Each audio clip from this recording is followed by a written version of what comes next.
Só exercício aeróbico emagrece? E será que existem diferenças entre homens e mulheres quando eles realizam exercício aeróbico com o objetivo de emagrecer? Nas últimas semanas eu venho analisando dezenas de estudos sobre emagrecimento, tentando entender as diferenças que acontecem entre homens e mulheres. E à medida que eu vou lendo mais estudos e vou conectando o que eu vejo na prática, eu sinto que as pecinhas vão começando a se encaixar melhor. É impossível dizer que eu vou bater aqui numa verdade absoluta, mas certamente eu vou mostrar para vocês algo que eu, de certa forma, percebi um pouco na prática, mas eu tinha poucos dados e agora eles parecem estar ficando mais claros. E o mais incrível, não são estudos novos. São estudos, cara, de 2000, 2004, 2003. O mais novo foi um estudo publicado em 2013.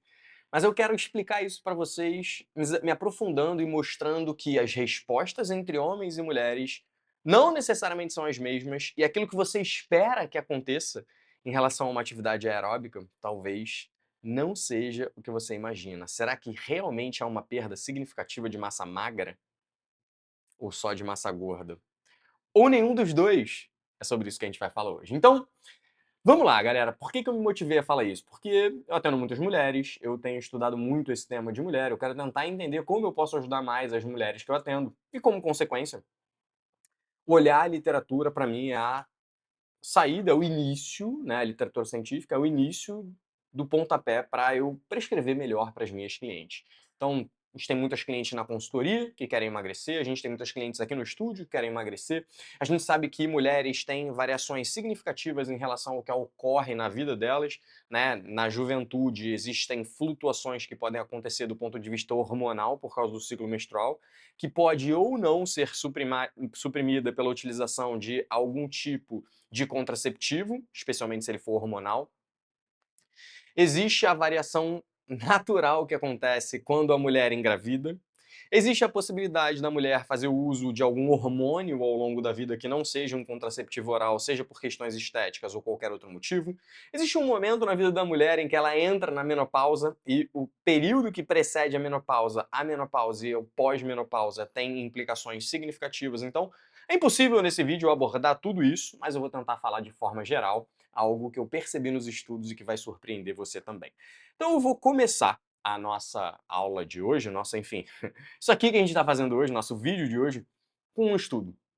É um estudo que recebeu um nome específico, Midwest Exercise Trial, e esse é o número 1, a gente hoje também vai falar sobre o número 2.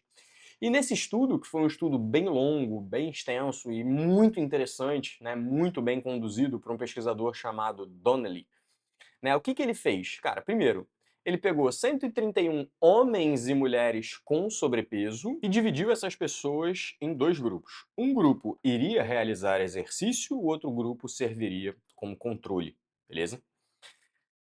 Pontos importantes desse estudo para a gente comentar. O exercício foi prioritariamente aeróbico, realizado 5 vezes por semana na esteira. Eles iniciaram com 20 minutos e progrediram até 45 minutos. Iniciaram com uma intensidade de 60% da frequência cardíaca de reserva e chegaram a 75% da frequência cardíaca de reserva, que é aproximadamente 55 a 70% do VO2 máximo. O estudo durou 16 meses, exatamente isso, 1 ano e 4 meses, ou seja, é um estudo longo, não é um estudo curto. Só que, durante 1 ano e 6 meses, olha o que aconteceu. Cara, só 74 completaram o estudo, 50 e pouquinhos por cento completaram o estudo. Essa é a primeira coisa que me chama a atenção. É comum que pessoas iniciem um programa de treinamento e não deem continuidade. É comum que pessoas iniciem um programa de emagrecimento e não deem continuidade. Isso é mostrado tanto em estudos quanto o que a gente vê na prática. Emagrecer é difícil, mas o grande desafio é manter o peso perdido no longo prazo, porque as pessoas vão aliviando a dieta, o treino, etc e tal. Mas aqui, basicamente, foi treino, não houve dieta. Vamos dar uma olhada nas respostas, vamos ser bem direto. Cara, repara o que aconteceu com esses sujeitos que fizeram isso, divididos entre homens e mulheres, já estratificados pelo gênero. Os homens perderam 5,2 quilos depois de 1 ano e 6 meses, ou seja, bastante tempo. e as mulheres ganharam 600 gramas de peso na balança. Esse é o peso real que eles tiveram. Só que desse peso, as mulheres ganharam, perderam 200 gramas de massa gorda, ou seja, não chegaram a ganhar massa gorda, e os homens perderam 5 quilos de massa gorda, praticamente tudo de massa gorda. Os homens mantiveram ali a sua massa magra e as mulheres chegaram a ganhar. As mudanças talvez não tenham sido estatisticamente significativas, mas elas revelam a nossa primeira tendência, que é, cara, será que mulheres respondem de forma diferente do que homens? E será que mulheres talvez nem precisem tanto, né, de atividade de força como a gente imaginou? Dito isso por alguém que defende muito a força, tá? Cara, isso aqui pra mim foi uma surpresa. Cara, as mulheres conseguiram manter a massa magra mais do que os homens, mas elas também mantiveram peso. Enfim, o que será que teria acontecido se isso não tivesse acontecido? E por que será que as mulheres mantiveram peso mesmo gastando as calorias do exercício? Cara, primeiro porque esse estudo, ele mostrou isso. Depois eu volto para esse estudo. Agora eu vou para o segundo estudo que a gente chama de Midwest Exercise Trial 2. No Midwest Exercise Trial 2, o Donnelly seguiu a mesma ideia, o mesmo conceito, só que dessa vez ele foi muito mais rígido com o controle do que foi realizado. Então ele pegou 141 homens e mulheres com sobrepeso e obesidade e dividiu essas pessoas agora em 3 grupos. Não é só mais exercício e controle, dividiu entre controle, um grupo que não fazia nada, um grupo que fazia exercício para gastar 400 calorias e um grupo que fazia exercício para gastar 600 calorias. O exercício seguia a mesma rotina, era prioritariamente realizado na esteira, porque 20% do treino poderia ser feito em outro ergômetro, só 20%, então era como se fosse assim, um dia eles podiam alternar. Seguiam a mesma rotina, né, de 60% a 75% da frequência cardíaca de reserva e tal, só que nesse caso eles não setavam pelo tempo, eles setavam pela quantidade de calorias. Então você só vai parar quando você atingir essa quantidade de calorias gastas. A duração desse estudo foi um pouco menor, você vê que em 2013 já não era talvez tão possível realizar estudos tão longos, não é fácil fazer um estudo tão longo quanto aquele, né, é um grande desafio. E nesse estudo também pouquinho mais da metade completou, mostrando que não é fácil se manter no programa de treinamento. Só que diferente do estudo anterior, nesse estudo, tanto homens quanto mulheres tiveram uma redução de peso, beleza? E nesse estudo, como eu já mostrei para vocês, no outro, as mulheres, lembra, elas não perderam peso, elas tiveram um ligeiro ganho de massa muscular, talvez porque não ganharam peso, ou seja, o exercício aeróbico foi capaz de, pelo menos, manter a massa muscular delas. E nesse estudo, mesmo tendo havido redução de peso, cara, houve um ligeiro ganho de massa muscular, não estatisticamente significativo, mas o principal é que não houve perda, como muita gente fala. Essa foi uma grande surpresa para mim. Eu esperava sim que haveriam perdas. Existem perdas quando as pessoas estão em dieta, mas sem dieta, sem um controle rígido alimentar, isso não acontece. Qual foi a grande diferença entre esses dois big trials, né? Por que essas diferenças aconteceram nesses dois grandes estudos do mesmo pesquisador? Porque no primeiro, ele de cara detectou, vou até mostrar para vocês, ele de cara detectou que as mulheres tendiam a compensar mais as calorias. Então, o que ele detectou lá na época é que, cara, mulheres tendem a compensar mais as calorias. E por isso elas talvez não tivessem emagrecido. Os homens compensaram um pouco menos e talvez por isso eles tenham emagrecido. Esse foi o primeiro questionamento que o Donnelly fez para que no segundo estudo, 10 anos depois, um foi 2003, outro foi 2013, ele chegasse com um modelo que fosse um pouquinho mais restrito. Então, um deles era de 20 a 45 minutos, que eles gastaram aproximadamente 400 a 600 calorias. No segundo, eles obrigatoriamente tinham que gastar 400 a 600 calorias. No primeiro estudo, as mulheres gastaram 400, os homens 600. No segundo estudo, eles fizeram 2 grupos, onde os dois gastavam 400 ou 600. Houveram algumas diferenças, como eu mostrei para vocês, mas elas talvez não tenham sido tão grandes quanto a gente imagina.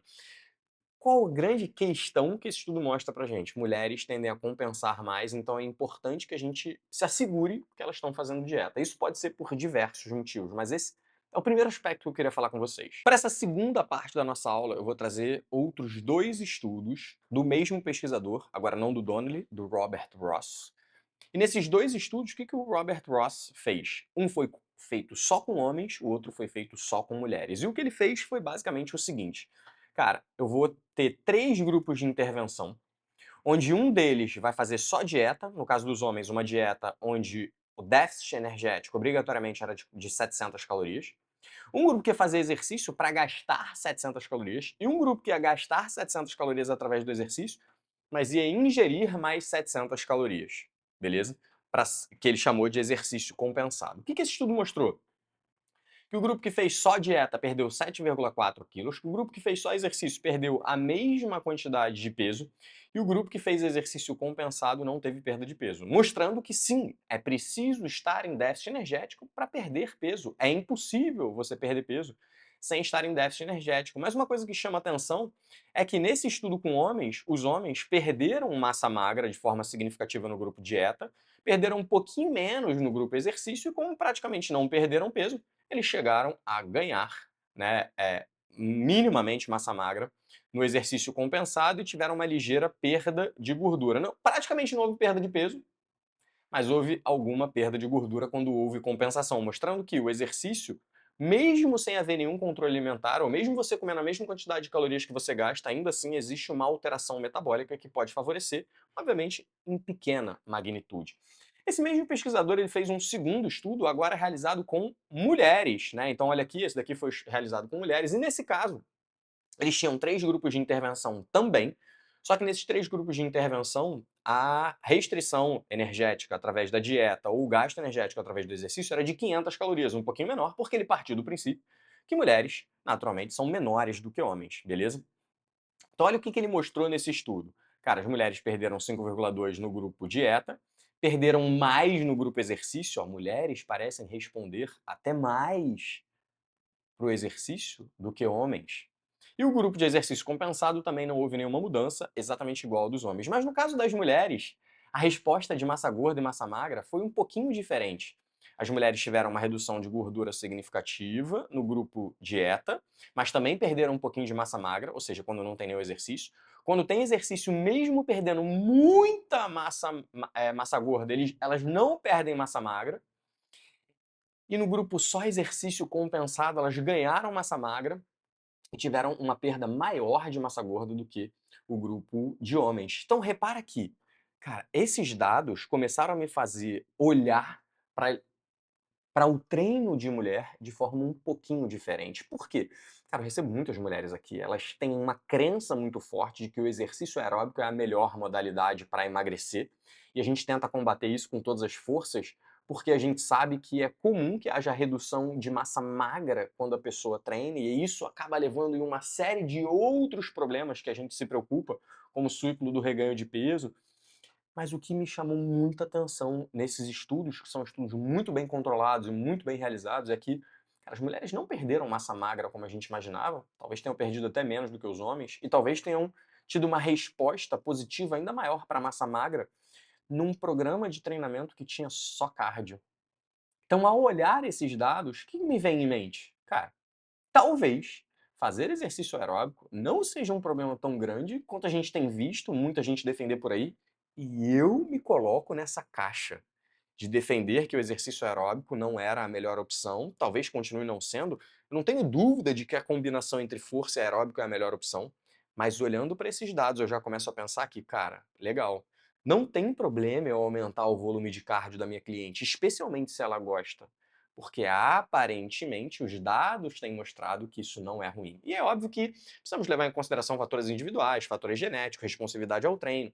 Mas, cara, certamente isso me levanta uma pulga atrás da orelha de que, cara, especialmente para mulheres, talvez o cardio não seja aquele bicho de 7 cabeças que em algum momento foi vendido pra gente e que era muito ruim.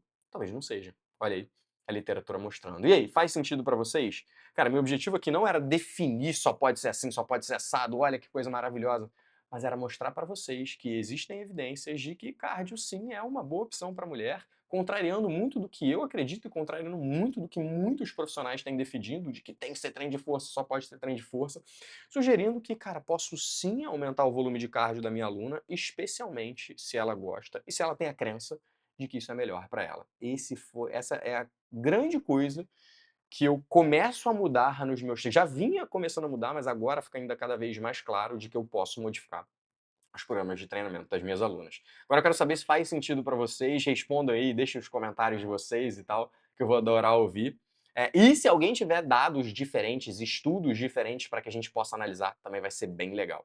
Bom, galera, espero que vocês tenham curtido esse vídeo, né? Um modelo um pouquinho diferente do tradicional, mas trazendo uma informação que eu achei muito relevante, beleza? Aguardo os comentários. Comentem, compartilhem, beleza? Vai ser um prazer poder responder vocês aí. Valeu!